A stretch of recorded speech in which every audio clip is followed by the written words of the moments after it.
So clear weather report వచ్చినప్పుడే మేము వెళ్తాం. ఓకే. సో మౌంట్ ఎవరెస్ట్ విషయానికొస్తే అప్పుడు మాకు మార్నింగ్ 11 వరకి వెదర్ బాగుందన్నారు. Luckily I reached at 6. Okay. 6:00కి నేను రీచ్ అయిపోయాను. బై 11 నేను క్యాంప్ 3లో ఉన్నాను. అప్పటికి వెదర్ స్నోఫాల్ స్టార్ట్ అయిపోయింది. ఫుల్ విండ్ వస్తుంది. 100, 120 km/h స్పీడ్‌లో.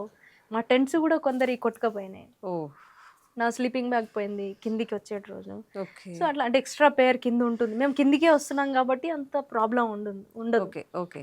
సో మేము క్యాంప్ 2లో స్టే చేయాల్సింది. క్యాంప్ 1లో స్టే చేయాల్సింది after summit. Okay. Because of bad weather అసలు మాకు కనీసం ఒక 10 మీటర్స్ దూరంలో ఉన్న వ్యక్తి కూడా కనబడట్లే. అంతా వైట్ అయిపోయింది. ఓకే. Full snowfall. ఓకే. మేము వెళ్ళినప్పుడు మా బేస్ క్యాంప్‌లో అసలు రాకీ ఏరియా. మేము వచ్చేసరికి మా మోకాళ్ళ వరకు స్నో వచ్చేసింది.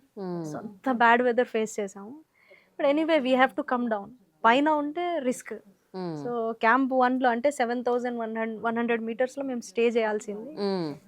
Straight away we came down.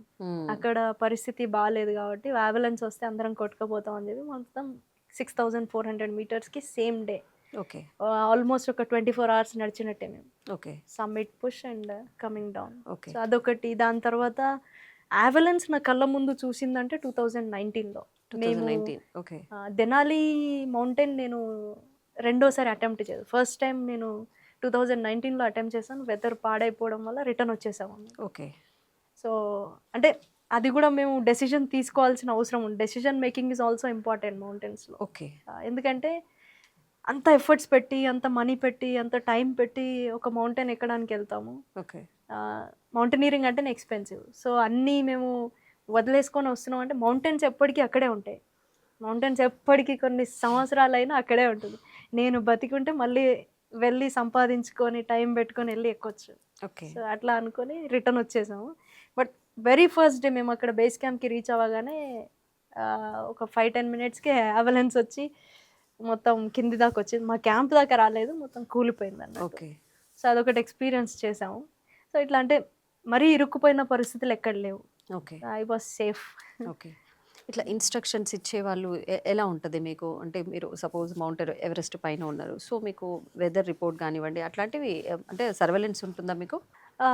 అవును, మాకు హాకీ టాకీ ఉంటుంది. ఒకటి లోకల్లో కమ్యూనికేట్ చేసుకోవడానికి శాటిలైట్ ఫోన్ ఉంటుంది. శాటిలైట్. ఓకే. ఈ మధ్య ఇన్రీచ్ అనే డివైస్, అది ఓన్లీ మెసేజెస్ వరకు మనకి we can use anywhere. Okay. అది ప్రాపర్గా ప్రాపగేట్ చేస్తుంది మనకి. అవును, చేస్తుంది. ఓకే. అంటే ఒకప్పుడు నేను 2014లో క్లైమ్ చేశాను. అప్పుడు అంత అడ్వాన్స్ టెక్నాలజీ లేదు. ఇప్పుడైతే కొన్ని ప్లేసెస్, కొన్ని మౌంట్ ఎవరెస్ట్లో నాకు తెలిసి ఇప్పుడు 4G నెట్వర్క్ కూడా వస్తుంది అనుకుంటా. అవును. చాలా ఇప్పుడు అడ్వాంటేజ్.